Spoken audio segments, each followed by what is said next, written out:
హల్లెలూయా.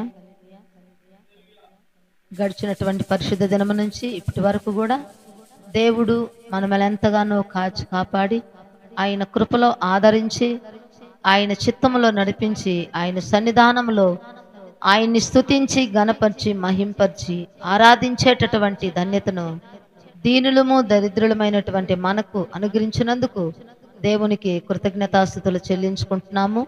దేవుడు మనకు తోడుగా ఉండకపోతే మనము ఆయన సన్నిధిలో ఉండి ఆయన్ని స్తుతించేటటువంటి ధన్యతను పోగొట్టుకునే వారము. ఎంతో మంది ఈ దినమును చూడలేక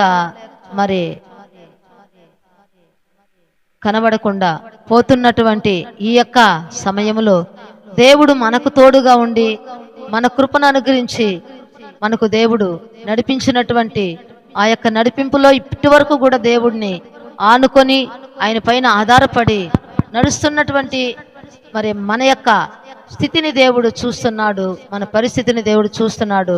మనకు దేవుని యొక్క సహాయం కావాలా, దేవుని యొక్క కృప కావాలా, దేవుని యొక్క ఆధారం, దేవుని యొక్క ఆశ్రయం మనకు కావాలా. దేవుని యొక్క కృప లేకపోతే మనము బ్రతకలేము. కాబట్టి దేవుని యొక్క తోడు మనకు ఉండాలా. గడిచినటువంటి పరిశుద్ధ దినములో దేవుడు మనతో కొన్ని విషయాలను చెప్పాడు. ఎవరైనా కూడా సరే ఆ విషయాలను ఆ యొక్క వాక్యాన్ని వినుంటే దేవుడు మనతో ఏం మాట్లాడాడు, దేవుడు మనకు ఏం చెప్పాడు అని ఒక విషయాన్ని తెలియజేయాలి. ఎందుకంటే వాక్యం చదువుతూ ఉన్నప్పుడు, వాక్యం వింటూ ఉన్నప్పుడు చెప్పేటటువంటి మాటకి మనము కూడా ఆ వాక్యాన్ని కలుపుతాము.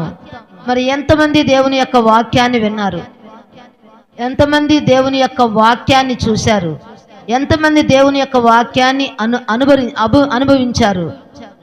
ఈరోజు ఏది దేవుడు మనతో మాట్లాడు, గత వారంలో ఏది మనతో మాట్లాడాడు, దేని గురించి మనకు చెప్పాడు. ఎవరైనా వినుంటే అంటే చెవిగలవాడు వినుగాక, చెవిగలవాడు వినుగాక అని చెప్పాడు కదా.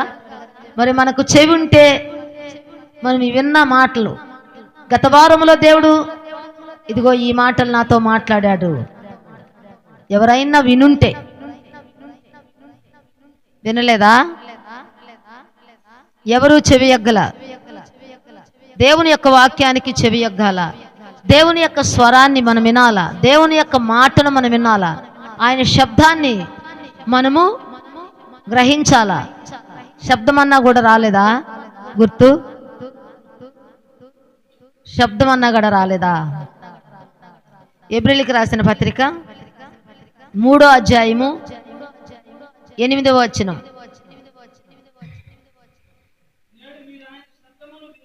నేడు మీరు ఆయన శబ్దమును విని ఎడల అరణ్యములో శోధన దినమందు కోపము పుట్టించినప్పటి వలె మీ హృదయములను కఠినపరచుకొనుకుడి.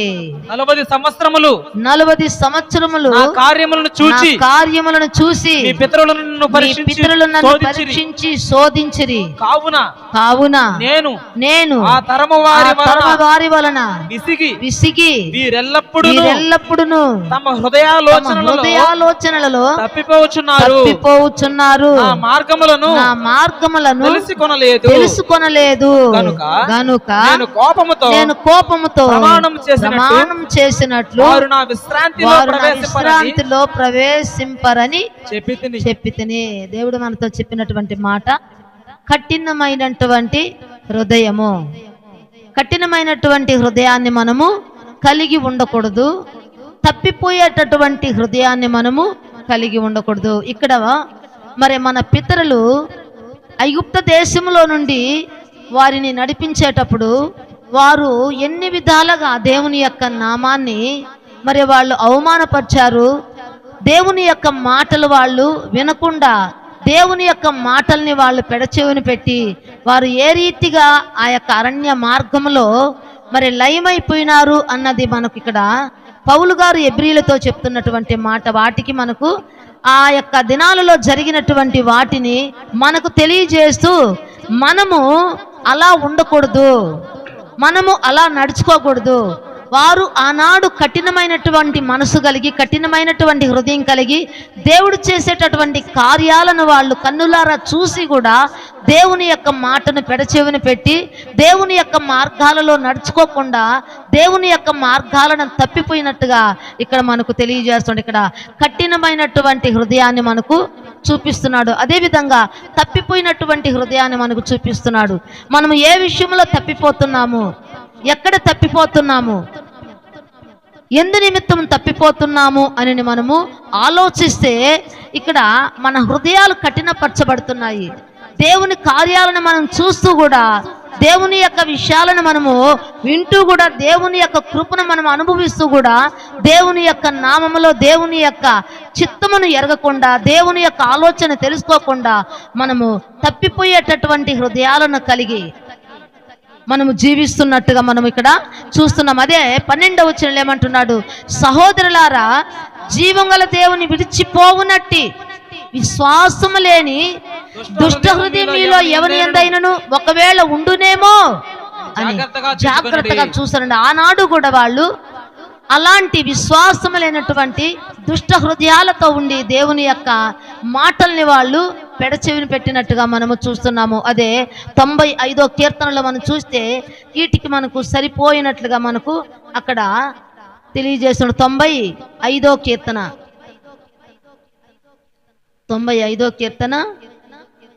7వ వచనం నుంచి, రండి నమస్కారం చేసి సాగిలబడదుము, మనలను సృజించిన యెహోవా సన్నిధిని మోకరించెదము. నేడు మీరు ఆయన మాటను అంగీకరించిన ఎడల ఎంత మేలు. అరణ్యమందు మెరీబా యొద్ద మీరు కఠినపరచుకున్నట్లు, మస్సా దినమందు మీరు కఠినపరచుకున్నట్లు మీ హృదయములను కఠినపరచుకొనకుడి. అచ్చట మీ పితరులు నన్ను పరీక్షించి శోధించి కార్యములను చూసిరి. 40 ఏండ్ల కాలము తరము వారి వలన నేను విసిగి వారి హృదయమును తప్పిపోవు ప్రజలు వారు నా మార్గములు తెలుసుకొనలేదని అనుకుంటుని. కావున నేను కోపించి మీరెన్నడూ విశ్రాంతిలో ప్రవేశింపకూడదని ప్రమాణం చేసి తిని, కోపంతో ప్రమాణం చేసి. ఎవరి మీద కోప్పడ్డాడు? ఎవరి మీద కోప్పడ్డాడమ్మా? ఎవరి మీద కోప్పడ్డాడంటే దేవుని యొక్క మాటను వాళ్ళు వినకుండా, దేవుని యొక్క చిత్తంలో నడవకుండా చూస్తే ఇక్కడ మనము కింద హెబ్రీయులకు రాసిన పత్రిక మనము ఇప్పుడు చూసాం కదా, జాగ్రత్తగా చూసుకోనండి. నేడు మీరు ఆయన శబ్దమును విని ఎడల కోపం పుట్టించినప్పటి వలె మీ హృదయములను కఠినపరచుకొనకుడని ఆయన చెప్పాను గనుక పాపం వలన కలుగు భ్రమ చేత మీలో ఎవడునూ కఠినపరచబడకుండునట్లు. దేని వల్ల కఠినపరచబడతామంట?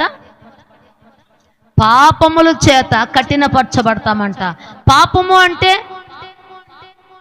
అంటే మనం అనుకుంటూ ఉంటాము, పాపము అంటే మనము ఏదో పాపము అనుకుంటాము.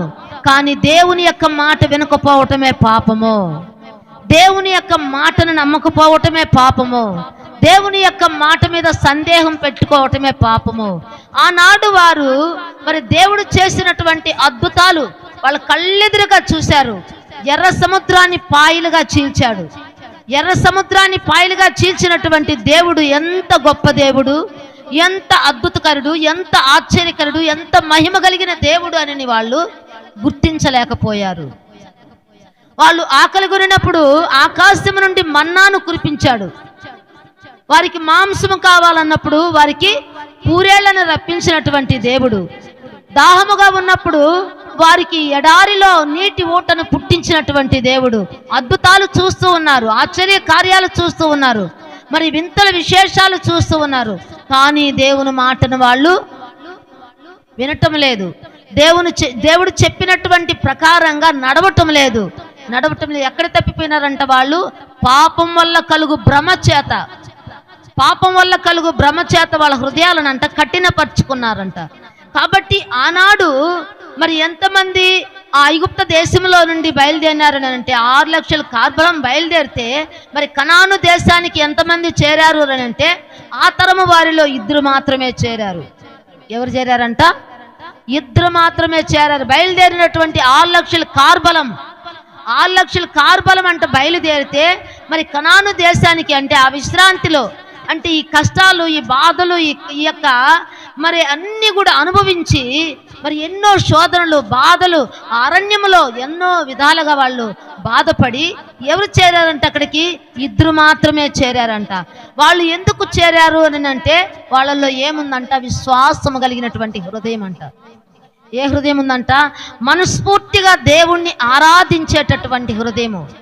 పూర్ణ మనసుతో, పూర్ణాత్మతో, పూర్ణ శక్తితో, పూర్ణ బలముతో దేవుని యొక్క మాటలను నమ్మి విశ్వసించి విధేయతను చూపించినటువంటి వారు. కాబట్టి మరి ఈ త్రోవలో, ఈ అరణ్య మార్గములో ఎన్ని సమస్యలు వచ్చినా కూడా వాటన్నిటిని కూడా జయించుకుంటూ ఆ కనాను దేశంలో అడుగుపెట్టినటువంటి ఆ 2 మనుషుల్లో ఏమున్నది అని అంటే వాళ్ళు నిండు మనసుతో దేవుణ్ణంట వాళ్ళు అంగీకరించారంట, దేవుణ్ణి ఆరాధించారంట, దేవుణ్ణి నమ్మారంట. మరి ఎన్ని శోధనలు రావచ్చు, ఎన్ని బాధలు రావచ్చు, ఎన్ని అవమానాలు రావచ్చు, ఎన్ని అపనిందలు రావచ్చు, ఎన్ని నిందలు రావచ్చు, ఎన్నో విధాలుగా బాధించబడవచ్చు, ఎన్నో విధాలుగా అవమానపరచబడవచ్చు. కానీ మనము నమ్మినటువంటి దేవుడు ఆయన శక్తిమంతుడు. మనం నమ్మినటువంటి దేవుడు, నేను నమ్మిన దేవుడు సర్వశక్తిమంతుడు. నేను నమ్మిన దేవుడు అద్భుతాలు చేసే దేవుడు. నేను నమ్మినటువంటి దేవుడు ఆశ్చర్య కార్యాలు చేసేవాడు. నేను నమ్మినటువంటి దేవుడు ఉన్న వాటిని లేనట్టుగా, లేని వాటిని ఉన్నట్టుగా పిలిచేటటువంటి దేవుడు. నా దేవునికి అసాధ్యమైందంటూ ఏమీ లేదు. నా దేవునికి ఏది కూడా అసాధ్యమైంది లేదు అని మనం మనస్ఫూర్తిగా నమ్మితే, మనస్ఫూర్తిగా దేవుని మాటకు విధేయతను చూపిస్తే, మనస్ఫూర్తిగా దేవుని యొక్క మాటలు మన హృదయంలోనికి తీసుకుంటే మనలో ఉన్నటువంటి ఆ అవిధేయత వల్ల హృదయాలలో తప్పిపోతున్నామంట, ఆలోచనలో తప్పిపోతున్నామంట, మన హృదయాలు కఠినపరుచుకుంటున్నామంట. మన హృదయాలను కఠినపరుచుకోకూడదు. హృదయాలను కఠినపరుచుకుంటే పాపానికి చోటిచ్చినట్టే. పాపానికి చోటివ్వటం అంటే దేవుని మాటను పెడచెవిన పెట్టటమే, దేవుని మాట మీద విశ్వాసం లేకపోవటమే, దేవుని మాట మీద అపనమ్మకం కలిగి ఉండటమే. అపనమ్మిక, సందేహం, అనుమానం అనేది చాలా ప్రమాదకరమైనది.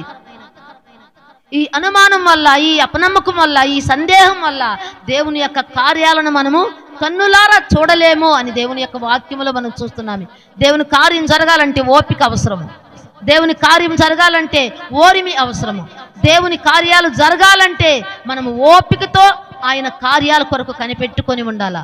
ఓరిముతో దేవుని కార్యాల కొరకు కనిపెట్టుకొని ఉండాలా.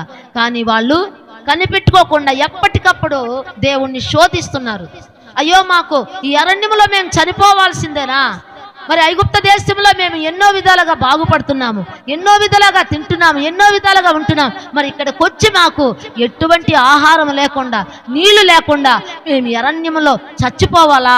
సమాధులు ఐగుప్త దేశంలో లేకుండా మరి ఇక్కడ మాకు సమాధులను ఏర్పాటు చేసిన ఎన్నో విధాలుగా మరి మోషే మీద, మరి అహరోను మీద తిరుగుబాటు చేసినట్టుగా వాళ్ళు దేవుని మాటను మరి ధిక్కరించినట్టుగా దేవుని మాటను వాళ్ళు వినుకుంటా దేవునికి కోపాన్ని పుట్టించి ఆయన చెప్పినటువంటి మాట, విశ్రాంతిలో ప్రవేశించరు, మీరు విశ్రాంతిలో ప్రవేశించరు అనే మాట ఆయన ఎంతగా వాళ్ళని ప్రేమించాడు, ఎంతగా వాళ్ళని ఆదరించాడు.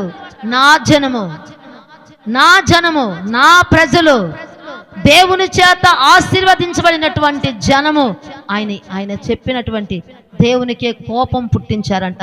ఎన్నిసార్లు దేవుడు ఓర్చుకుంటాడు, ఎన్నిసార్లు దేవుడు మరి మన మీద ఓరిమి చూపిస్తాడు. ఎన్ని విధాలుగా తప్పిపోతాం మనము, ఎన్ని విధాలుగా మాటను మనము తప్పిపోయి దేవునికి కోపాన్ని పుట్టిస్తాము. దేవుడు ఎన్ని విధాలుగా మన ఎడల జాలి చూపిస్తాడు, ఎన్ని విధాలుగా మన ఎడల ఆయన కనికరం చూపిస్తాడు. కనికరం కలిగిన దేవుడు. మరి నీవెన్ని విధాలుగా ఆయన బాధ పెడుతున్నా, ఆయన్ని దుఃఖపరుస్తున్నా దేవుడు మనకి ఈరోజు మరి ఆయన జీవాన్నిచ్చి, ఆయన కృపనిచ్చి, ఆయన పాదాల దగ్గర నడిపించి, ఆయన్ని స్తుతించి, గణపరిచి, మహింపరిచేటటువంటి ఈ యొక్క గొప్ప ధన్యత దేవుడు మనకి ఇచ్చాడంటే అది మన నీతి కాదు, భక్తి కాదు, యథార్థత కాదు, కేవలం దేవుని యొక్క కృప, దేవుని యొక్క కార్యం మన ఎడల హెచ్చుగా ఉంది కాబట్టి ఈ దినము ఆయన సన్నిధానములో చేరి మనము ఆయన్ని స్తుతిస్తున్నాము. ఇది మన నీతి కాదు, మన భక్తి కాదు, మన ప్రార్థన కాదు. నేను ప్రార్థన చేస్తున్నాను, నేను భక్తిగా ఉంటున్నాను, నేను నీతిగా ఉంటున్నాను. ఎక్కడ మన నీతి, ఎక్కడ మన భక్తి? మొట్టమొదటగా నా నీతిని, నా రాజ్యాన్ని వెతకండి అన్నాడు. దేవుని నీతిని, దేవుని రాజ్యాన్ని వెతుకుతున్నామా? మనము దేవుని నీతిని వెతుకుతున్నామా? దేవుని రాజ్యాన్ని వెతుకుతున్నామా? మీరు మార్పు నుండి బిడ్డల వంటి వారైతే తప్ప పరలోక రాజ్యములో మీరు చేరరు.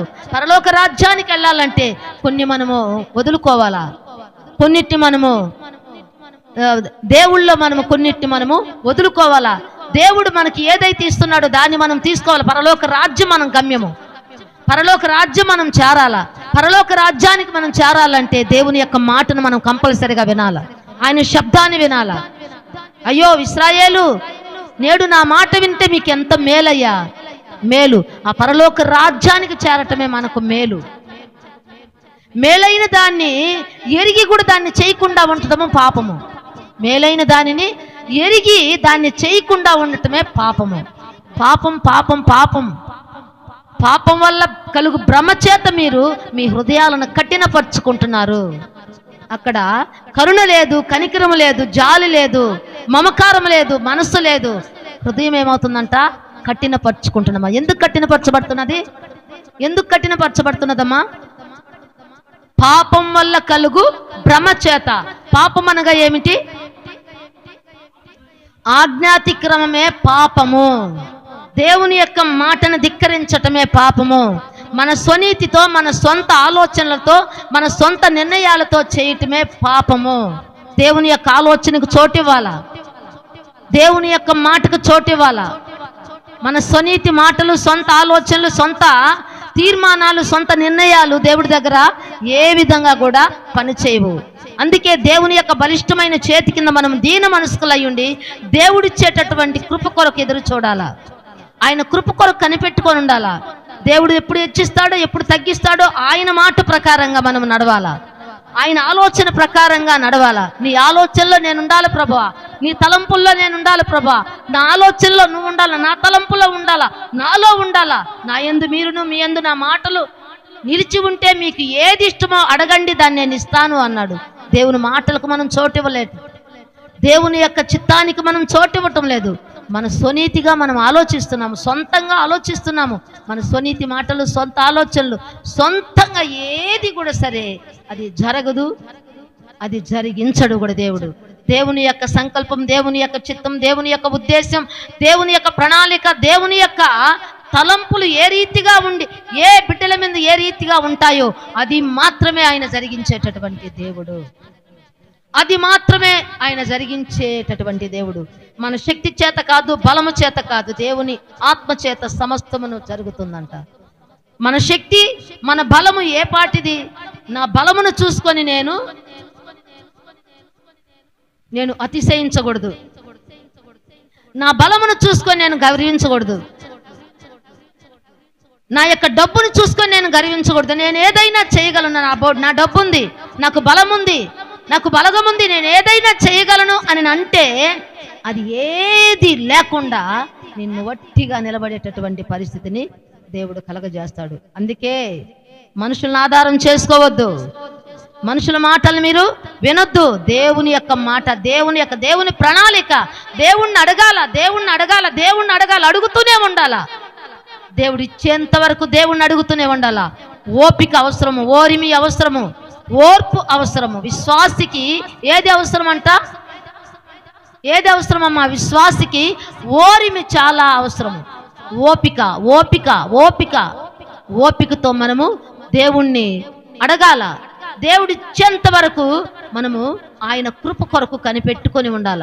ఆయన కృప కొరకు మనం ఎప్పుడైతే కనిపెట్టుకొని ఉంటామో అప్పుడు దేవుడు మనకు ధారాళంగా దేనినైనా కూడా ఆయన ఇవ్వటానికి సంసిద్ధంగా ఉంటాడు. ఈరోజు మనం దేనికోసం బాధపడుతున్నాం, దేనికోసం దిగులు పడుతున్నాం, దేనికోసం ఆవేదన పడుతున్నాం, దేనికోసం దుఃఖిస్తున్నాం, దేనికోసం ఏడుస్తున్నాము, దేనికోసము? ఏది?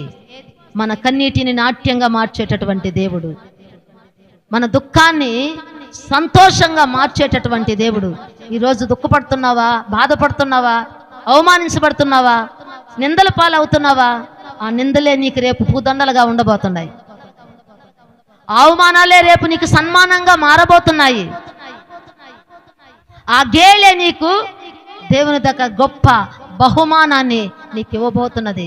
కాబట్టి మనము దేవుని యొక్క మాటకు మనము విధేయతను చూపించాలి. మన హృదయాలను ఏ విధంగా కఠినపరచుకోకూడదు, ఏ విధంగా కూడా సరే దాన్ని బండలాగా చేసుకోకూడదంట. బండబారినటువంటి హృదయాలతో మనం ఉండకూడదంట. ఆనాడు వాళ్ళ హృదయాలు బండబారాయంట. దేవుణ్ణి ముఖాముఖిగా ఆయన స్వరాన్ని వింటూ ఉన్నారు, ఆయన చెప్పే మాటలు వింటున్నారు. వాళ్ళు అడిగినప్పుడంట వాళ్ళు అడిగిందంతా కూడా ఆయన ఇస్తా ఉన్నాడు. కానీ వాళ్ళకి ఏం కలుగుతుందంట? అవిశ్వాసం కలుగుతుందంట, అపనమ్మకం కలుగుతుందంట. అదే వాళ్ళు చేసిన పాపం. ఏది వాళ్ళు చేసిన పాపము? దేవుణ్ణి నమ్మకపోవటమే. దేవుని కార్యాలు చూస్తూ కూడా దేవుని మీద ఆనుకోకపోవటమే, దేవుని మీద ఆనుకోకపోవటమే వాళ్ళు చేసినటువంటి పొరపాటు. అందుకే ఇక్కడ ఏమంటున్నాడు? మీలో ఎవడనూ కఠినపరచబడకుండానట్లు నేడు అనబడు సమయం ఉండంగానే ప్రతి దినమును ఒకనికొకడు బుద్ధి చెప్పుకొనండి.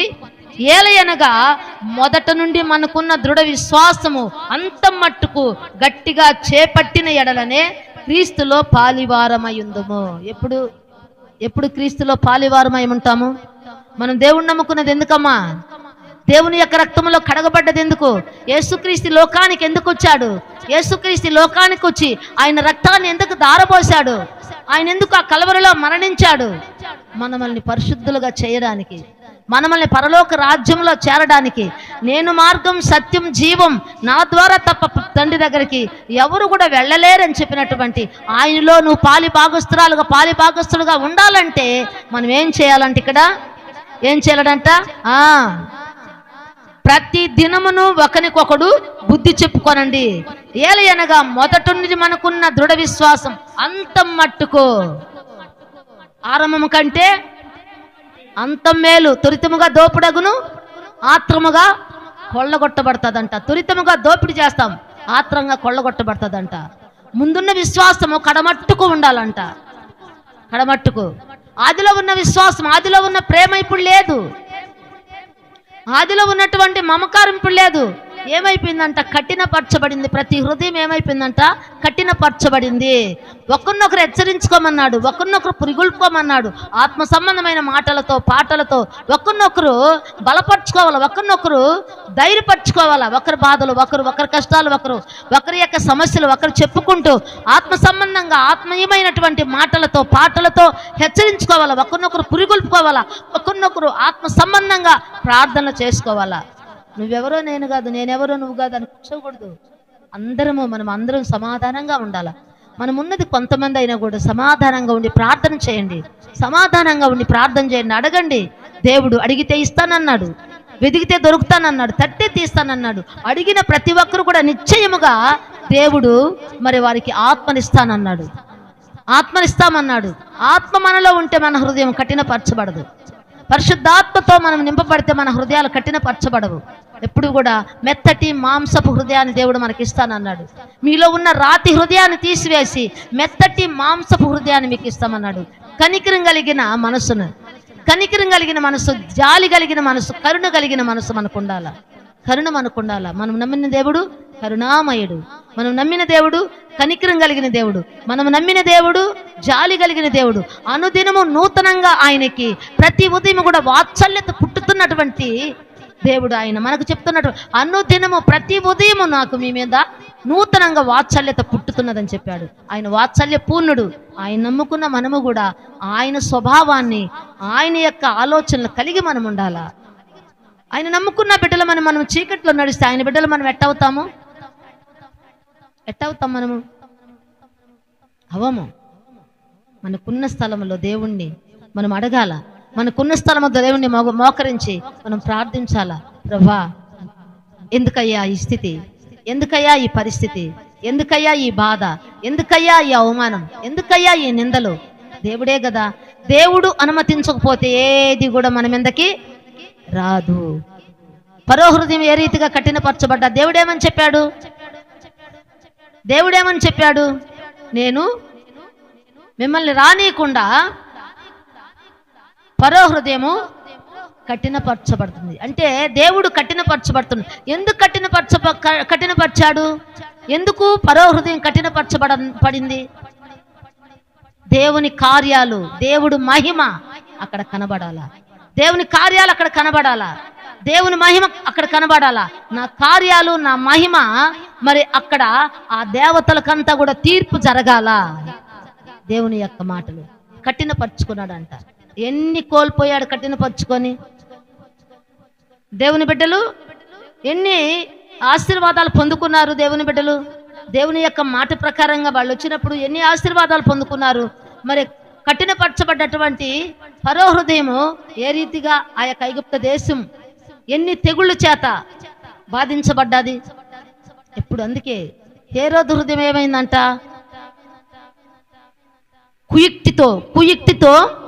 కుయుక్తితో ఆ యొక్క తూర్పు దేశపు జ్ఞానులతో చెప్పాడు, మీరు ఎక్కడ ఆ బిడ్డ పుట్టున్నాడో చూసి నాకు చెప్పండి అన్నాడు. ఎందుకు? ఆ బిడ్డను చంపడానికి కుయుక్తి కలిగినటువంటి మనసు, అక్కడ కఠినపరుచుకున్నటువంటి మనసు మనకు కనబడుతున్నది. కాబట్టి మన హృదయాలు ఎప్పుడు కూడా కఠినపరచకూడదు. మనం ఎప్పుడు కూడా మృదువైన మెత్తటి మాంసపు హృదయము మనం కలిగి ఉండాలా. మెత్తటి మాంసపు హృదయం మనం కలిగి ఉండాలా. అదేవిధంగా ఇంకొక మాట చెప్తున్నాడు, ప్రోక్షింపబడినటువంటి హృదయము. 4వ అధ్యాయము 12వ వచనం చూడమ్మా అదే బుక్ లో. ఎందుకనగా దేవుని వాక్యము సజీవమై బలముగలదై రెండంచులు గల ఎటువంటి ఖడ్గము కంటేను వాడిగా ఉండి ప్రాణాత్మలను కీళ్లను మూలుగులను విభజించినంత మట్టుకు దూరుచు హృదయం యొక్క తలంపులను ఆలోచనలను శోధించుచున్నది. శోధించబడాల దేవుని యొక్క వాక్యము చేత మన హృదయము శోధించబడాల. ఎక్కడ ఏ కఠినత్వం ఉంది, ఎక్కడ ఏ అవిధేయత ఉన్నది, ఎక్కడ ఏ పాపం ఉన్నది మన హృదయములో. ఎందుకంటే హృదయము అన్నిటికంటే మోసకరమైనది, అన్నిటికంటే అది వ్యాధి కలిగినదంట, మోసకరమైనదంట. మన హృదయ స్థితిని మనం ఎరగలేమంట. మన హృదయ స్థితిని మనం ఎరగలేము. అది ఘోరమైన వ్యాధి కలిగినదంట. అది మోసం దాంట్లో ఉంటుందంట. మోసం, దగ, దాంట్లో మోసము, దగ, దాంట్లో అన్ని కూడా ఆ యొక్క హృదయంలో నిగూఢంగా అది గూడు కట్టుకొని ఉంటుందంట. అక్కడ అన్ని ఇక్కడే ఆ హృదయంలోనే జరుగుతూ ఉంటాయంట. ఎందుకంటే అది ఘోరమైన వ్యాధి కలిగింది. దేవుడే చెప్తున్నాడు, మన హృదయం మంచిది కాదని దేవుడే చెప్తున్నాడు.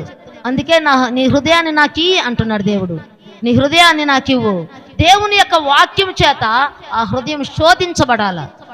దేవుని యొక్క వాక్యం మనం చదువుతూ ఉన్నప్పుడు మన హృదయంలో ఉన్నటువంటి మస్టు మలినము, మనలో ఉన్నటువంటి డాగు మరకలు, మనలో ఉన్నటువంటి కఠినత్వం అనేది ఈ కరుణ కలిగినటువంటి వాక్యముకి కరిగిపోవాలా. అగ్నికి మైనం ఎలా కరుగుతుందో అలా ఈ వాక్యానికి మనలో ఉన్న చెడుకు కరిగిపోవాలా.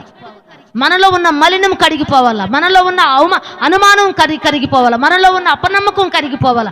మనలో ఉన్న సందేహాలు కరిగిపోవాలా. దేవుడు నాకు సహాయం చేస్తాడు.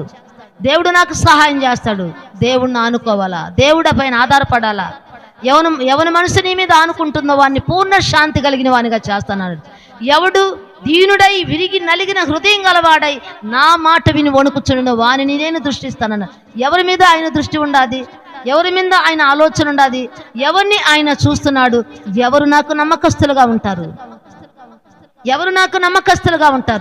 ఎవరు నా మాటకు విధేయతను చూపిస్తారు? ఎవరు నా మాటకు లోబడి ఉంటారు? ఎవరి మీద ఆయన దృష్టి ఉంటుంది? ఎవరి మీద ఆయన చూపులు ఉంటాయి? ఎవరి మీద ఆయన ఆలోచనలు ఉంటాయి?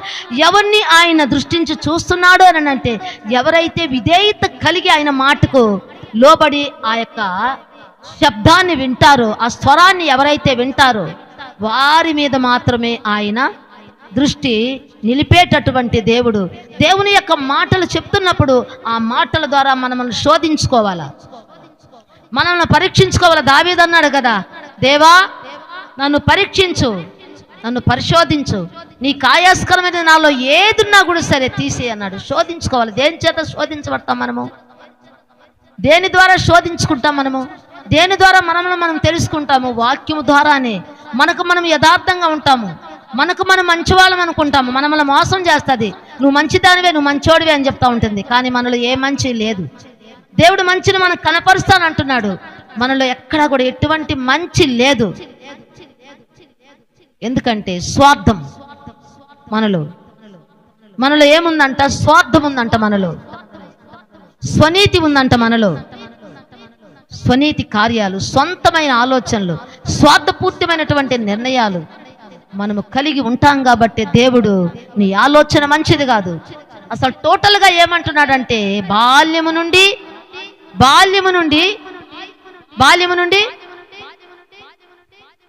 చెప్పాలా? చదివితే వాక్యము టకటకని వస్తుంది. బాల్యము నుండి 6వ అధ్యాయం ఆదికాండం 6:5 చూడండి.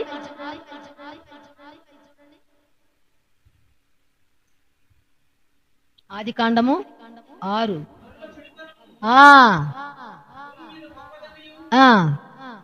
వారి హృదయం యొక్క తలంపులములోని ఊహ అంతయు ఎల్లప్పుడూ కేవలం చెడ్డదని యెహోవా చూచి తాను భూమి మీద నరులను చేసినందుకు యెహోవా సంతాపము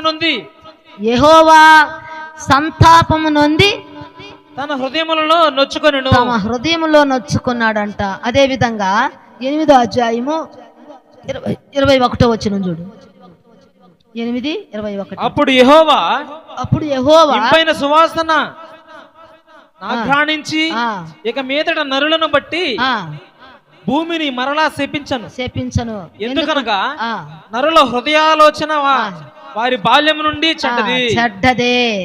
ఎందుకంటే నరుని యొక్క ఆలోచన బాల్యము నుండి కూడా చెడ్డదే అని దేవుడు ఖచ్చితంగా ఒక్కానించి ఖచ్చితంగా చెప్తున్నటువంటి మాట. మనము పరిశుద్ధులమని చెప్పటం లేదు, మనము మంచివాళ్ళమని చెప్పటం లేదు, కానీ నరుని యొక్క ఆలోచన బాల్యము నుండి చెడ్డదే అంటున్నాడు. కాబట్టి దావీదు ఏమన్నాడంటే నా బాల్య పాపములను నా అతిక్రమములను దయతో క్షమించు, బాల్య పాపాలను అతిక్రమాలను దయతో క్షమించన్నాడు. ఎందుకన్నాడు? బాల్యములో ఏం పాపం ఉంటుంది? కానీ దేవుడు ఇక్కడ ఏమని చెప్పాడంటే నరుని యొక్క ఆలోచన బాల్యం నుండి వాళ్ళ హృదయాలోచన చెడ్డది అని ఆయన చెప్తున్నాడు. కాబట్టి మన హృదయాలోచన ఎప్పుడు కూడా చెడ్డది, అది స్వార్థపూరితమైనది, అది బింకమలాడుతుందంటారు, అది స్వార్థపూరితంగా ఆలోచిస్తుందంట, మంచిని ఎప్పుడు చేయదంట, ఎప్పుడు కూడా ద్రోహమైన కార్యాలు జరిగిస్తూ ఉంటుంది. అందుకే హృదయము చెడ్డది, అది అన్నిటికీ కూడా మూల కేంద్రము. ఆ చెడుకంతటికి కూడా మన యొక్క సర్వ శరీరంలో ఆ యొక్క హృదయం అనేది చాలా చెడ్డగా ఉంది. కాబట్టి ఇక్కడ చెప్తున్నటువంటి వాక్యము చేత శోధించబడాలా, వాక్యం చేత శోధించబడాలా. వాక్యం చేత ఎలా శోధించబడుతున్నది? దేవుని వాక్యము సజీవమై బలము గలదై రెండంచుల గల ఎటువంటి ఖడ్గము కంటేను వాడిగా ఉండి ప్రాణాత్మలను కీళ్లను మూలుగును విభజించినంత మట్టుకు దూరుచు హృదయం యొక్క తలంపులను ఆలోచనలను శోధించుతున్నది. మన ఆలోచనలను శోధిస్తున్నది, మన తలంపులను శోధిస్తున్నది, మన హృదయంలో ఉన్నటువంటి చెడుగునంతటిని కూడా శోధించి అది బయటకు తీసుకొని వస్తుంది. ఎప్పుడు అలా అవుతుంది అనంటే ఈ వాక్యం అనేది మన హృదయంలోనికి వెళ్ళాలి, మన హృదయంలోనికి వెళ్ళాలి. ఎప్పుడు కూడా సరే మనము మన తప్పిదాలు మనం తెలుసుకోవాలా, మన పొరపాట్లు మనం తెలుసుకోవాలా, మన అవిధేయతలు మనం తెలుసుకోవాలా. ఎవరో తప్పుదారులని మనం అనకూడదు, ఎవరో వాళ్ళ వల్ల తప్పు జరిగింది అనకూడదు. మన తప్పు, మన పొరపాటు, మన అవిధేయత మనకి ఎంతుందో మనము గ్రహించుకోవాలా. మన యొక్క పొరపాటును మనం గ్రహించాలా. వాళ్ళు చేశారు వీళ్ళు చేశారు అనేది తప్పు, వాళ్ళ వల్ల జరిగింది వీళ్ళ వల్ల జరిగిందనే తప్పు. మన హృదయం ఎలా ఉన్నది? మన హృదయం సరైనదిగా ఉన్నదా? మన హృదయం కఠినపరచబడుతున్నదా? మన హృదయము మరి తప్పిపోతున్నదా? ఎక్కడ తప్పిపోతున్నది? మనం మంచోళ్ళమైతే మరి చెడ్డోళ్ళని క్షమించుకోవచ్చు కదా. మనలో మంచి ఉంటే ఏమన్నాడు దేవుడు? చెడ్డవారి మీదను మంచివారి మీదను తన వర్షాన్ని కురిపిస్తానన్నాడు, తన సూర్యకిరణాలు ఉదయింపజేస్తానన్నాడు. నీకు ప్రైజ్లాడు చెప్తే, నీకు వందనాలు చెప్పిన వాళ్ళతో వందనాలు చెప్తేనే నీకు అది ప్రయోజనం కాదు. నీకు ఎవరైనా వందనాలు చెప్పుకుంటూ వాళ్ళకు నువ్వు చెప్తేనే అది మంచిది, అది యుక్తమైన కార్యం, నువ్వు యుక్తమైన కార్యం చేస్తావు అని చెప్పి అంటాడు. మనము ఎవరి మీదన్నా కూడా నింద మోపకూడదు మనము, ఎందుకంటే నింద మోపేవాడు అపవాది సంబంధి. నేరం మోపేవాడు ఎవరంట? అపవాది సంబంధి. పగలు రాత్రి ఎల్ల వేళల దేవుని దగ్గర నేరారోపణ చేసేవాడు ఎవడంట? అపవాది. ప్రతిదాన్ని తీసుకొని పోయి దేవుడికి చెప్తుంటాడంట. నేరాలు, తంటాలు అవి చెప్తూ ఉంటాడు. అయంతా కూడా విశ్వాసికి తగినటువంటి మాటలు కాదది. ఎక్కడికక్కడ ఏదంటే అది అక్కడ మర్చిపోవాలా. ఒకరినొకరు పురిగొల్పుకోవాలి, ఒకరినొకరు హెచ్చరించుకోవాలి, ఒకరినొకరు ఆత్మ సంబంధమైన మాటలతో, ప్రేమతో ఏదైనా కూడా ప్రేమ ధ్వజంగా ఎత్తబడిందంట. ప్రేమనే ధ్వజంగా ఎత్తాడంట యేసుక్రీస్తు ఎత్తినటువంటి ఆ ప్రేమ, యేసుక్రీస్తు నమ్ముకున్నటువంటి మన దగ్గర కూడా ఆ ప్రేమ ఉండాల మన దగ్గర కూడా. ఆ ప్రేమ లేకపోతే మనము కూడా దేవుని దగ్గర నుంచి ఏ ఆశీర్వాదం కూడా మనము పొందుకోలేము. మన స్థితిని మనం ముందుగా గుర్తెరగాల, మన యొక్క పరిస్థితిని మనం ముందుగా గుర్తెరగాల. అందుకే అన్నాడు, దేవుడు ఏమన్నాడు? బాల్యం నుంచి నరుని యొక్క హృదయం చెడ్డదే, ఆయన ఆలోచనలు చెడ్డవే, వాళ్ళ తలంపులు చెడ్డవే అన్నాడు. ఆ ఆలోచనల్ని, ఆ తలంపుల్ని దేని చేత శోధించబడాలంటే దేవుని యొక్క వాక్యం చేత మనము శోధించుకోవాలా. వాక్యం చదువుతుంటే మన తప్పులు మనకు తెలియజేస్తాయి, మన పొరపాట్లు మనకు తెలుస్తుంది, మన అవిధేయతలు మనకు తెలుస్తుంది. వాక్యం చదువుతుంటేనే మన పొరపాటు, మన అవిధేయత, మనం ఎటువంటి మార్గంలో ఉన్న, ఎటువంటి స్థితిలో ఉన్నాము, మనమును మనం మోసం చేసుకుంటున్నామా, మంచి వాళ్ళంగా మనము మోసం చేసుకున్నాము. మోసపోవద్దు, దేవుడు వెక్కిరించబడడు. ఈ రోజు నువ్వు ఏదైతే విత్తుతున్నావో రేపు అదే పంటగా కోయబోతున్నావు. ఈ రోజు నువ్వు మంచిని విత్తుతున్నావా, మంచినే పంటగా కోస్తావు. ఈ రోజు నువ్వు చెడుగుని విత్తుతున్నావా, చెడుగునే పంటగా కొయ్యబోతున్నాము. అన్నదమ్ములలో జగడాలు పుట్టకూడదు, అది దేవుని యొక్క కంటికి, ఆయన మనసుకు అసహ్యం అని చెప్తున్నది. ఈరోజు మనం ఏం చేస్తున్నాం? ఈరోజు సహోదరులందరూ కూడా ఐక్యం కలిగి ఉండమన్నాడు. సహోదరులారా, ఐక్యం కలిగి ఉండమన్నాడు, ఐక్యతతో ఉండమన్నాడు. ఐక్యతను మనకు మనం తీసేసుకున్నాము, మనకు మనం సమాధానాన్ని చెడగొట్టేసుకున్నాము, మంచిగా ఉన్నటువంటి పరిస్థితిని చెడ్డగా మార్చుకున్నాము, నిమ్మలంగా ఉన్నటువంటి నీటిలో రాయేసి కలకలం రేపుతున్నాము. మనకు మనం చేసుకుంటున్నాం, దాన్ని మనకు మనం చేసుకుంటున్నాం. మన స్వయంకృత అపరాధం అది, దేవుడు మనకు చేయలా, మనం చేసుకుంటున్నాం. అది ఐక్యతను కోల్పోయి మనం చేసుకుంటున్నాం. అది ఇతరులు మనకు చెడ్డగా మనకు కనబడుతున్నారు. మన కన్నులు మనకు మంచిగా ఉంటే ఇతరులు చెడ్డగా ఎట్టమని కనబడుతుంది. ఇతరులు నీకు ఏది చేయాలని కోరుకుంటావో దాన్ని నువ్వు ఇతరుల పట్ల చేయి. వాళ్ళు ఎలా ఉండాలని నువ్వు అనుకుంటావు, నువ్వు కూడా అలా ఉండు వాళ్ళతో అని అంటున్నారు. కాబట్టి ఎవరు మంచోళ్ళు కాదని మనం చెప్పకూడదు, ఎవరు మంచోళ్ళు కాదని దేవుడు చెప్తున్నాడు. అందరము మంచోళ్ళం కాదు, అందరము చెడ్డోళ్ళమే. ఎవరు మంచోళ్ళు కాదంటున్నాడు. అందరూ పాపం చేసి ఏకముగా పనికి మాలిన వారయ్యిరి అంటున్నాడు. రోమియోలతో చెప్తున్నాడు పౌలు గారు. నేను మంచిదాన్ని ముద్రేసుకోకూడదు, నేను మంచివాడిని ముద్రేసుకోకూడదు, వాళ్ళు చెడ్డవాళ్ళని మనం ముద్రేయకూడదు. దేవుడే వేస్తాడు ముద్ర, దేవుడి దగ్గర అది తీర్పు. మంచి అయినా చెడ్డైనా, మంచి క్రియ అయినా చెడ్డ క్రియ అయినా ఆయన దగ్గర వాళ్ళు ఫలితాన్ని పొందుకుంటారు. నువ్వేంది చెప్పంటున్నాడు? అనుదినము మీరు ఒకరినొకరు హెచ్చరించుకోవాలా, ఒకరినొకరు పురిగొల్పుకోవాలా, ఒకరినొకరు ఆత్మ సంబంధమైన మాటలతో పాటలతో చెప్పాలా. అమ్మా ఇలా నడవకూడదు, ఇలా ఉండాలా, ఇలా మాట్లాడకూడదు, ఇలా ఉండాలా, ఇలా ప్రార్థన చేసుకోవాలా. దేవుని బిడ్డలు ఆత్మను సంపాదించుకోవాలా, ఆత్మను సంపాదించాలా, దేవుని కొరకు ఆత్మను సంపాదించాలా, దేవుని రాజ్యాన్ని కట్టబడాలా, దేవుని రాజ్యం కట్టబడాలా, దేవుని కొరకు ఆత్మను సంపాదించాలా. ఇది మన యావ, ఇది మన కోరిక, ఇది మన ఆసక్తి, ఇది మన యొక్క ఆలోచన. ఇవి ఉండాలే కానీ లోక తలంపులు, లోక ఆలోచన, లోకమైనటువంటి వాటితో మనం తలమునకలైపోయి దేవుని యొక్క కార్యాలను పక్కన పెట్టకూడదు.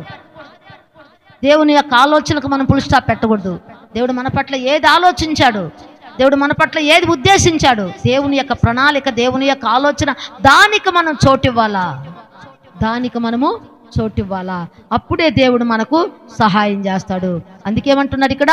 కీళ్లను మూలుగులను విభజించినంత మట్టుకు దూరుచు హృదయం యొక్క తలంపులను ఆలోచనలను శోధించుతున్నది. శోధింపబడిన హృదయం నాకు కావాలా. ఏది కావాలంట? శోధించబడినటువంటి హృదయము నాకు కావాలా.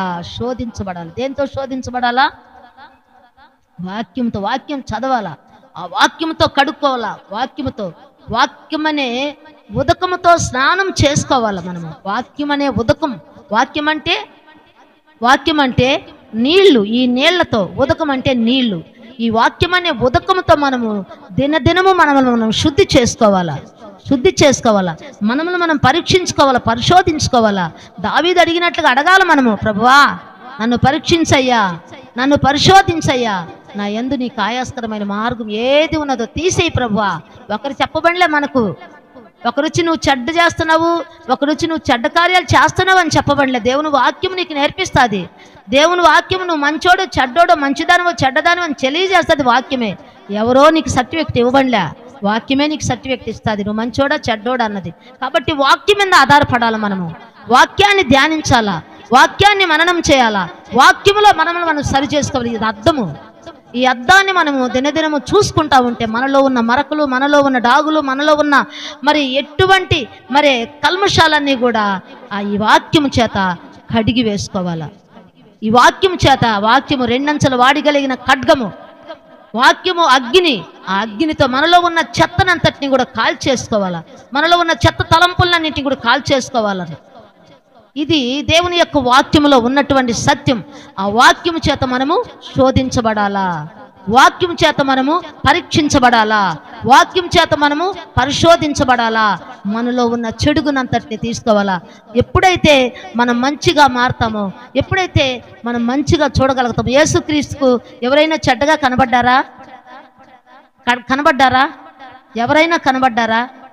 ఆయన కంటికి ఎవరైనా చెడ్డగా కనబడ్డారా?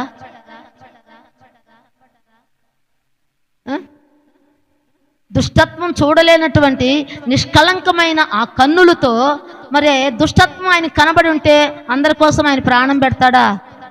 పెట్టడు కదా. మరి మనకెందుకు కనబడుతున్నారు అలా? మనం యేసయ్య కన్నులతో చూస్తే అందరూ మనకు మంచిగానే కనబడతారు కదా. యేసయ్య కన్నులతో, యేసయ్య మనసుతో మనం ఉంటే, యేసయ్య మనసు మనం కలిగి ఉంటే, యేసయ్య కన్నులు మనం కలిగి ఉంటే మనకు ఎవరు చెడ్డగా కనబడరు కదా. ఎవరు మనకు మరి అవిధేయులుగా మనకు కనబడరు కదా. ఆయన కనబడలా ఎవరు? అందరి కోసం ప్రాణం పెట్టాడు ఆయన. అయ్యా వీరేం చేస్తున్నారు వీరికి తెలియదయ్యా, వీరిని క్షమించని తండ్రిని వేడుకుంటున్నాడు. అలా వేడుకోవలసిన వారమే మనము. అందుకే నిన్ను పెట్టాడు దేవుడు. చెడ్డవారిని గురించి వేడుకోమన్నాడు, నశించిపోతున్న వారిని గురించి ఏడుకోమన్నాడు, జోగుతున్న వారి కొరకు ఏడుకోమన్నాడు. మంచి వాళ్ళనే పక్కన పెట్టుకోమని చెప్పాలా నిన్ను, చెడ్డ వాళ్ళని పక్కన పెట్టుకోమన్నాడు. చెడ్డలో నువ్వు మంచిగా ఉండి, చెడ్డలో కూడా నువ్వు ఉండి ఆ చెడుని నీకు అంటుకోకుండా ఆ చెడ్డ వాటిని నువ్వు మంచిగా మార్చటమే దేవుడు నీకు ఇచ్చినటువంటి పని. మంచిగా ఉండే వాళ్ళ దగ్గరకు పోయి మంచిగా ఉండటం గొప్పతనం కాదు. చెడ్డగా ఉండే వాళ్ళ దగ్గరకు చెడ్డని చేర్చుకోకుండా ఆ చెడ్డ వారిని మంచి మార్గంలో నడిపించటమే దేవుడు నీకు ఇచ్చినటువంటి పని. దానికెందుకు దూరం అవుతున్నావు నువ్వు? దానికెందుకు నువ్వు తరం పడుతున్నావు? నువ్వు దానికెందుకు పరుగులెత్తుతున్నావు? నువ్వు నీకు ఇచ్చిన పనిని పక్కన పెట్టి, నీకు ఇచ్చినటువంటి ఆలోచన పక్కన పెట్టి దూరపకుండా నునుప నువ్వు ఎందుకు పరిగిస్తున్నావు? పక్కన మార్చు. అగ్నిలో నుండి అగ్నిలో పడిపోకుండా వాళ్ళని నీ చెయ్యిచ్చి లాగు. చెడ్డ మార్గంలో నడుస్తున్నారు కదా, చెడు చేస్తున్నారు కదా, వారికి చెప్పు, వారితో మాట్లాడు, హెచ్చరించు, వారికి చెప్పు, వారి కొరకు ప్రార్థన చేయి. తండ్రి వీరేం చేస్తున్నారో వీరు ఎరుగురు, వీరిని క్షమించయ్యా, క్షమించు నాయన, క్షమించని చెప్పేసి మనం ప్రార్థన చేసేవారమే కానీ మనం నిందించే వారం కాదు, మనము వాళ్ళని ఏలుబెట్టి చూపించే వాళ్ళం కాదు, అందరి దగ్గర వాళ్ళని ఆరాట చేసే వాళ్ళంగా ఉండకూడదు. మనమేం పెద్దవాళ్ళమా, మనమేం నీతిమంతులమా, మనమేం మంచోళ్ళమా? లేదు కదా. ఎందుకు ఒక్కరిని మాత్రం మనం ఆరాట చేస్తాము? ఒక్కరిని మాత్రం ఎందుకు నిందిస్తాము? ఒక్కరిని మాత్రం ఎందుకు ఏలుబెట్టి చూపిస్తాము? ఎన్నేళ్ళు నీ వైపు చూపిస్తున్నాయి చూస్తున్నావా? ఒక్కరి వైపు నువ్వు ఏళ్ళు చూపిస్తే ఎన్నేళ్ళు నీ వైపు చూపిస్తున్నాయి నీకు తెలుస్తున్నదా? తెలియటం లేదు. కాబట్టి మనము ఎవరి మీద నింద మోపేవారముగా ఉండకూడదు. నింద మోపేవాడు అపవాది సంబంధి. ఎక్కడైనా కూడా దేవుని యొక్క వాక్యాన్ని పట్టుకోవాలా. మనుషులు కాదమ్మా, మనుషులు కాదు. ఏ మనుషుడు మన కోసం ప్రాణం పెట్టలా, ఏ మనుషుడు మన కోసం త్యాగం చేయలా, ఏ మనుషుడు మన కోసం ఏది ఇవ్వలా. దేవుడు మన కోసం ప్రాణం పెట్టాడు. దేవుడు మన కోసం సమస్తమును దారబోసుకున్నాడు. ఒక్క రక్తపు బొట్టు కూడా లేకుండా మన కోసం ఆయన తన రక్తాన్నంతటిని చివరి బొట్టు కూడా ఆయన కార్చేశాడు. అట్టి దేవుడికి నువ్వు నమ్మకంగా ఉండవా? అట్టి దేవుడికి నువ్వు నమ్మకంగా ఉండవా? యథార్థంగా ఉండవా? ఆయన కొరకు ప్రార్థిస్తున్నావా? నశించిపోతున్న ఆత్మ కొరకు ప్రార్థిస్తున్నావా? సావునికై జోగుతున్న వారి కొరకు ప్రార్థిస్తున్నావా? నాశనంలో పడిపోతున్న వారి కొరకు ప్రార్థిస్తున్నావా? అగ్నిలో పడిపోతున్న వారి కొరకు ప్రార్థిస్తున్నావా? ఏం చేస్తున్నావు నువ్వు? ఏది నీ ఆలోచన, ఏది నీ తలంపు, ఏది నీ యొక్క ఉద్దేశాలు, నీ తలంపులు, నీ ఆలోచనలు నిన్ను వాక్యముతో శోధించుకో. ఎక్కడైనా నీకు మంచే కనబడుతుంది, చెడ్డలో కూడా మంచే నీకు కనబడుతుంది. ఎందుకంటే యేసయ్యను ధరించుకో, యేసయ్యను వస్త్రంగా నువ్వు కట్టుకో. ఆయన వెలుగును వస్త్రంగా కట్టుకున్నాడంట. యేసయ్యను వస్త్రంగా ధరించుకుంటే నీకు అన్నీ కూడా మంచిగానే కనబడతాయి. అందరూ కూడా మంచిగానే కనబడతారు. దేవుడి కోసం ప్రయాసపడు, దేవుని కొరకు ప్రయాసపడు, దేవుని యొక్క ఉద్దేశం నెరవేర్చు. దేవుడు నీ పట్ల ఏది సంకల్పించినాడు, ఏది ఉద్దేశించినాడో లోకములో మరి మనం పడి లోకమనే రొచ్చులో నాశనంలో ఆ దొంగ ఊపిలో ఆ జిగటగల దొంగ ఊపిలో మనం ఉన్నప్పుడు ఆయన మనల్ని లేవనెత్తి ఆయన బండ మీద మనం నిలబెట్టాడు. సహనముతో సమస్తమును కూడా మనము జరిగించుకోవాలి. సహనాన్ని మనము చేతపట్టుకోవాలా. సహనాన్ని మనము మరి మన యొక్క వస్త్రంగా ధరించుకోవాలా. ఆ సహనము లేకపోతే, ఆ ఓపిక లేకపోతే, ఆ ఓరిమి లేకపోతే, ఆ ఓర్చుకునే శక్తి లేకపోతే దేవుళ్ళో మనం రాణించలేము, దేవుళ్ళో మనము ఆశీర్వాదాన్ని పొందుకోలేము. అందుకే ప్రతిదీ కూడా క్షమించుకోవాలా. అదే చెప్తున్నాడు, నువ్వు హెచ్చరించుకొని పురిగొల్పుకొని ఆత్మ సంబంధమైన మాటలతో పాటలతో ఒకరినొకరు సమకూర్చుకోనండి. వాక్యం చేత శోధించుకోవాలి. వాక్యం చేత వాక్యాన్ని తర్కించుకోనండి. వాక్యములో ఉన్నది మీరు తెలుసుకోనండి, అనుభవించండి. ఆ వాక్యముతో మీరు అవినాభావ సంబంధాన్ని కలిగి ఉండండి. ఎంతసేపు లోకములో ఉన్న వాటితో మనము ఎప్పుడైతే ముడిపడి ఉంటామో ఈ యొక్క వాక్యం మనకు అర్థం కాదు. లోకములో ఉండే వాటిని మనం ఆలోచిస్తాము, లోకములో ఉండే వాటిని మనం జరిగిస్తాము. అదే దేవుళ్ళు ఎక్కువ చూడు, దేవుని వాక్యములు ఎక్కువ చూడు, దేవుని యొక్క వాక్యాన్ని చదువు, దినదినము దేవుని యొక్క వాక్యములో నువ్వు ఎదుగు, నువ్వు ఫలించు, నీకు అంత మంచిగానే కనబడుతుంది. ఎక్కడైనా కూడా ఎటువంటి చెడుగులో నీకు మంచినే చూడగలుగుతావు. అందుకే అన్నాడు, మీరు మార్పు నంది బిడ్డల వంటి వారైతే తప్ప పరలోక రాజ్యంలో మీరు చేరరన్నాడు. మొట్టమొదటిగా నా నీతిని వెదకండి, నా రాజ్యాన్ని వెదకండి అన్నాడు. అప్పుడు మీకు అవన్నీ అనుగ్రహిస్తానన్నాడు. పరిశీల నీతి కంటే మీ నీతి అధికం కాకపోతే పరలోక రాజ్యం లేదన్నాడు. నీతికి మనము ప్రాణం ఇవ్వాలా, నీతిగా బ్రతకాల, యథార్థంగా బ్రతకాల. దేవుని యొక్క కృపను మనము అలవర్చుకోవాలా. నీ కృప నాకు దూరం చేయొద్దు ప్రభా, నీ కృపలో నన్ను వర్ధిల్లింపు చేయలేదు. దేవుని కృప అనుక్షణము దేవుని కృప కొరకు మనం కనిపెట్టుకునే వారముగా ఉండాలి. మనుషుల వైపు చూసే వారముగా ఉంటే మనం విశ్వాసంలో ముందుకు సాగలేము, భక్తిలో ముందుకు సాగలేము. కాబట్టి దేవుడు చూస్తున్నాడు, దేవుడు వాళ్ళకు ప్రతిఫలం ఇస్తాడు. నా మట్టుకు నేను జాగ్రత్త కలిగి ఉంటా, నా మట్టుకు నేను మరి దేవుని యొక్క కృపను పొందుకుంటా. అదే 10వ అధ్యాయము, ఎబ్రిల్కి రాసిన పత్రికలోని 10వ అధ్యాయము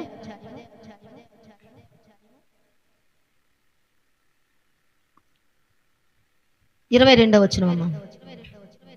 మనస్సాక్షికి కల్మషం తోచకుండునట్లు ప్రోక్షింపబడిన హృదయములు గలవారమును నిర్మలమైన ఉదకముతో స్నానం చేసిన శరీరములు గలవారమునై ఉండి విశ్వాస విషయములో సంపూర్ణ నిశ్చయత కలిగి యథార్థమైన హృదయముతో మనము దేవుని సన్నిధానమునకు చేరుదుము. దేవుని వాగ్దానం చేసిన వాడు నమ్మదగిన వాడు గనుక మన నిరీక్షణ విషయమై మనం ఒప్పుకున్నది నిశ్చలముగా పట్టుకుందము. కొందరు మానుకున్నట్లుగా సమాజముగా కూట మానక ఒకరినొకరు హెచ్చరించుచు ఆ దినము సమీపించుట మీరు చూసిన కొలది మరి ఎక్కువగా అలాగూ చేయొచ్చు, ప్రేమ చూపుటకును సత్కార్యములు చేయుటకును ఒకరినొకడు పురిగొల్పవలనని. ఇక్కడ ఏం చెప్తున్నాడు అని అంటే, ప్రోక్షింపబడినటువంటి హృదయములు గలవారము, ప్రోక్షింపబడినటువంటి హృదయాలు గలవారముగా ఉండాలా. ప్రోక్షించబడటం అంటే దేవుని యొక్క రక్తము చేత ప్రోక్షింపబడాలా, వాక్యము చేత ఉదక స్నానం చేయబడాలా. ఎప్పటికప్పుడు మనము శుద్ధత కలిగి ఉండాలా, పరిశుద్ధత కలిగి ఉండాలా, పవిత్రత కలిగి ఉండాలా. పవిత్రతలో మనం ఉండాలా, పరిశుద్ధతలో మనం ఉండాలా. ఎవరైతే పవిత్రత పరిశుద్ధత కలిగి ఉంటారో వాళ్ళు పరలోక రాజ్యానికి వారసత్వాన్ని సంపాదించుకుంటారు. మాటల చేత, ఆలోచనల చేత ఏదో వ్యసనాలు పెట్టుకొని దేవునికి మనము దూరంగా ఉండకూడదు. చెడ్డవారిని చూసిన వ్యసన పడొద్దు, దుష్కార్యములు చేయవారిని చూసిన మచ్చరపడొద్దు. నీ కలిగిన దాన్ని గట్టిగా పట్టుకో, నీకేదైతే కలిగిందో దాన్ని గట్టిగా పట్టుకో. అపవాది అది నువ్వు విడిచిపెట్టాలని ఎన్నో ప్రయత్నాలు నీ మీద వాడు ప్రయోగిస్తాడు. వాడు ఆలోచనలన్నీ తుత్తినీలుగా మారాలా, వాడి తలంపులన్నీ తుత్తినీలుగా మారిపోవాలా. వాడు ఏదైతే మన మీద తలంపులు చేసి వాడు అగ్ని బాణాలు వదులుతున్నాడో ఆ అగ్ని బాణాలన్నీ కూడా నేల కూలాలంటే దేవుని యొక్క మాటను చేతబట్టుకోవాలా. దేవుడికి ఇచ్చినటువంటి ఒప్పందం, దేవుడికి ఇచ్చినటువంటి ఒడంబడిక కడమట్టుకు కూడా మనము ఎప్పుడైతే కాపాడుకుంటామో అప్పుడే పరలోక రాజ్యానికి మనము చేరువవుతాము. అందుకే కఠినమైనటువంటి హృదయంతో మనం ఉండకూడదు. పాపం వల్ల కలిగే భ్రమ చేత మన హృదయాలను కఠినపరచుకోకూడదు. ఏ విషయంలో కూడా మన హృదయాలు తప్పిపోకూడదు. గురి ఎద్దుకు మనం పరిగెత్తాలా. ఈ గురి ఎద్దుకు పరిగెత్తేటప్పుడు అనేకమైనటువంటి పరిస్థితులు ఎదురవుతాయి. కానీ వాటన్నిటిని కూడా అధిరోహించి ఆ గురి దగ్గరకు మనం పరిగెత్తాలంటే మన మార్గము సరళంగా ఉండాలి. మార్గంలో తప్పిపోయే వారముగా ఉండకూడదు, గురిలో తప్పిపోయే వారముగా ఉండకూడదు. ఆ గురిని మనం ఎదుర్కొని గురి దగ్గరకు మనం వెళ్ళాలా. విశ్వాసానికి కర్త, దాన్ని కొనసాగించే యేసు వైపు చూస్తూ మనకిచ్చిన పందెములో ఓపికతో అక్కడికి ఎప్పుడైతే పరిగెత్తామో అప్పుడు గురి దగ్గరకు మనం చేరగలుగుతాము. తర్వాత మనము దుష్ట హృదయాలు మనం కలిగి ఉండకూడదు. విశ్వాసం లేనటువంటి హృదయం మనం కలిగి ఉండకూడదు. విశ్వాసానికి కర్త కదా ఆయన, విశ్వాసానికి కర్త. విశ్వాసం, నీతిమంతుడు విశ్వాసం మూలంగా జీవిస్తాడంట. కాబట్టి నీతిగా ఆ విశ్వాసంలో మనము ఎదగాల. విశ్వాసము లేనటువంటి దుష్ట హృదయం మనలో ఉండకూడదు. విశ్వాసము లేనటువంటి దుష్ట హృదయం మనలో ఉంటే దుష్టుడి యొక్క ఆధీనంలో, స్వాధీనంలో మనం ఉంటాము. అదేవిధంగా ప్రోక్షింపబడినటువంటి హృదయాలు మనం కలిగి ఉండాలి. శోధించబడినటువంటి హృదయాలను మనం కలిగి ఉండాలా. వాక్యం చేత శోధించుకోవాలా, వాక్యం చేత కడుక్కోవాలా, వాక్యం చేత పరిశుద్ధపరచుకోవాలా. దినదినము వాక్యములో నువ్వు ఎదగాల, వాక్యములో వర్ధిల్లాలా. శారీరకంగా, మానసికంగా, ఆత్మీయంగా దేవుని యొక్క వాక్యాన్ని నువ్వెప్పుడు కూడా ధ్యానం చేస్తూ నీలో ఉన్నటువంటి అవిధేయతలు, నీలో ఉన్నటువంటి కల్మషాలు, నీలో ఉన్నటువంటి మరకలు, నీలో ఉన్నటువంటి మస్టు, మలినము, కళంకం, లోకములో ఉన్న ఏ కళంకానికి కూడా మనము మన యొక్క జీవితంలోనికి, మన హృదయంలోనికి తెచ్చుకోకుండా మనము ప్రత్యేకంగా ఉండి మరి దేవుని యొక్క కృపలో మనం వర్ధిల్లాలా. దేవుని కొరకు ఆత్మలు సంపాదించాలా. దేవుడు మన పైన ఉంచినటువంటి బాధ్యతను మనము నిర్వర్తించాలా. దేవుడు ఏదైతే మన మీద ఉంచాడో ఆ బాధ్యతను మనము లాస్ట్ వరకు, మన కడతేరే వరకు దేవుడికి ఇచ్చినటువంటి మాట మనము ఏ విధంగా కూడా తప్పిపోకూడదు. ఆయనకి ఇచ్చినటువంటి మాట మనము నెరవేర్చే వారముగా ఉండాలా. అందుకే దేవుని యొక్క సెలవు లేకుండా మాట ఇచ్చి నెరవేర్చగలిగిన వారు ఎవరు అంటున్నాడు. అందుకే సామాన్యంగా మనం మాటలు ఇవ్వకూడదు. ఇచ్చిన మాటను మనము తప్పేవారముగా ఉండకూడదు. ఆడి తప్పని వారముగా మనం ఉండాలి. అబద్ధాలు చెప్పేవారముగా మనం ఉండకూడదు. మోసం చేసేవారముగా మనం ఉండకూడదు. మనం ద్రోహులుగా ఉండకూడదు. మనం ఎప్పుడు కూడా స్వార్థప్రియులుగా మనం ఉండకూడదు. నా అనే ఒక స్వార్థం మనకు ఉండకూడదు. అందరి కొరకు నువ్వు ఎప్పుడైతే ప్రయాసపడతావో, అందరి కొరకు నువ్వు ఎప్పుడైతే ఆలోచిస్తావో, అందరి కొరకు నువ్వు ఎప్పుడైతే ప్రార్థన చేస్తావో అందరిలో నువ్వు మరి తలగా ఉండి దేవుని యొక్క ఆశీర్వాదాలు పొందుకుంటావు. కాబట్టి ఏది కూడా ఎవరి మీద కూడా మనము నెపాలు మోపేవారముగా ఉండకూడదు. మనములో మనం పరీక్షించుకునే వారముగా, పరిశోధించుకునే వారముగా, పరీక్షింపబడిన హృదయం, పరిశోధించబడిన హృదయం, శోధించబడిన హృదయం మనలో ఎప్పుడైతే కలిగి ఉంటుందో అప్పుడు మనం ఏ తప్పు చేయటానికి మనము ముందుకు వెళ్ళము. ప్రతి విషయాన్ని ఆతి చూచి అడుగు వేస్తాము. ప్రతి విషయంలో మనము దేవుని యొక్క చిత్తానికి మనం అప్పచెప్పుకుంటాము. మన చిత్తానికి మనం అప్పచెప్పుకోకూడదు. దేవుని యొక్క చిత్తానికి మనం అప్పచెప్పుకోవాలి. నీ స్వనీతి బుద్ధితో, నీ సొంత ఆలోచనలతో ఏది చేయొద్దు. దేవుని యొక్క చిత్తములో, ఆయన విషయంలో మన ప్రవర్తన అంతటి యందు ఆయన అధికారానికి ఒప్పుకొని లోబడి, ఆయన మన పట్ల ఏది ఉద్దేశించి సంకల్పించి ఆయన చిత్తములో ఏదైతే మనకిచ్చున్నాడో దానిని మనం చేసుకుంటూ, దాని కొరకు మనం ప్రయాసపడుతూ, దాని కొరకు మనం ఎదురు చూస్తూ ఉండేవాళ్ళంగా ఉండాలని దేవుడు ఇష్టపడుతున్నాడు. అటువంటి కృప దేవుడు మనకు అందరికీ ఇవ్వాలని, ఎప్పుడు కూడా ఏ విషయంలో కూడా మనము మార్గం తప్పే వాళ్ళముగా, తప్పిపోయేటటువంటి వారముగా మనం ఉండకూడదు. దేవుడు మార్గంలో నడిచే వారముగా మనం ఉండాలని దేవుడు ఇష్టపడుతున్నాడు. ప్రార్థన చేసుకుందాము. స్తోత్రం నాయన పరిశుద్ధ, స్తోత్రం స్తోత్రం స్తోత్రం స్తోత్రం స్తోత్రం స్తోత్రం స్తోత్రం స్తోత్రం స్తోత్రం స్తోత్రం నాయన. హల్లెలూయా. స్తోత్రమయ్యా, స్తోత్రమయ్యా, స్తోత్రమయ్యా, స్తోత్రమయ్యా, స్తోత్రమయ్యా, స్తోత్రమయ్యా, స్తోత్రమయ్యా, స్తోత్రమయ్యా నాయనా. నీ కొందనాలు, స్తోత్రాలు స్తోత్రాలు స్తోత్రాలు స్తోత్రాలు స్తోత్రాలు నాయన. కృప కలిగిన దేవుడా, ప్రేమ కలిగిన తండ్రి నాయన, నీకే స్తుతి స్తుతి స్తోత్రాలు చెల్లిస్తున్నాను ప్రభా. ఇప్పటి వరకు మాకు తోడుగా ఉండి నాయన, ఈ యొక్క నా ప్రభా నాయన ఆరాధనలో సహాయం చేసినావు తండ్రి నాయన. అయ్యా, స్తుతుల ద్వారా మహింపడ్డావు, పాళ్ళ ద్వారా మహింపడ్డావు నాయన, సాక్ష్యముల ద్వారా మహింపడ్డావు తండ్రి దేవా. మా ప్రార్థనలు ఆలకించినావు నాయన. మాకు ఇచ్చినటువంటి ఆయుష్కాలమును, ఆరోగ్యమును, క్షేమమును, భద్రతను బట్టి నాయన